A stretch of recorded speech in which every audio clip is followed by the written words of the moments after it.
Daniel Simonet. Écoutez, on évite le pire, parce que le pire était finalement une privatisation complète du lieu, avec carrément le déménagement de tous les meubles qui ont fait l'objet d'un travail de collection en termes de patrimoine.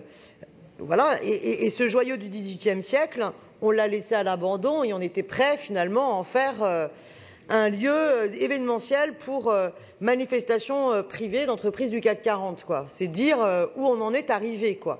Mais ce que je trouve quand même déplorable, quand vous vous félicitez tous de la situation actuelle, c'est qu'on est quand même dans une situation où on est donc en incapacité totale de préserver de façon publique notre patrimoine.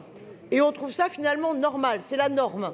C'est la norme de passer une concession avec des entreprises privées pour qu'ils préservent et gèrent notre patrimoine.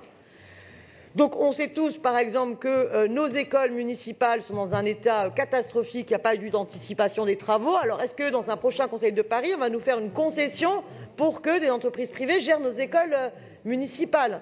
Je vois que ça fait sourire Monsieur Bernard Gaudière, mais objectivement, demain, on va donc privatiser nos musées parce qu'on estime qu'on n'a pas les moyens de préserver notre richesse patrimoniale. C'est notre responsabilité, c'est notre tâche. Alors on est capable, sur un claquement de doigts, de trouver 50 millions d'euros, non, pardon, 50 millions d'euros pour Notre-Dame, mais pour le château de Bagatelle, depuis X années, on n'a rien fait. C'est ça ce que vous m'expliquez. Donc, alors très bien, on n'a pas rien fait, mais on n'est pas en capacité de le faire.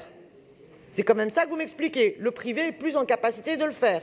Alors, j'entends bien qu'on évite le pire. Le château ne sera pas déménagé. Il n'y aura pas des grandes fêtes dans le château. Il y en aura néanmoins, privatisation des lieux, dans tous les autres espaces et bâtiments alentours. Les visites seront donc gratuites dans le lieu, toujours.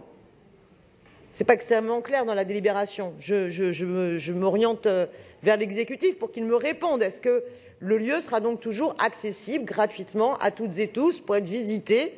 Normalement, c'est ça l'objet. Mais franchement, je ne vois pas de quoi se réjouir quand on voit la logique. Donc moi, je ne pourrais adopter une telle délibération. Je vous remercie.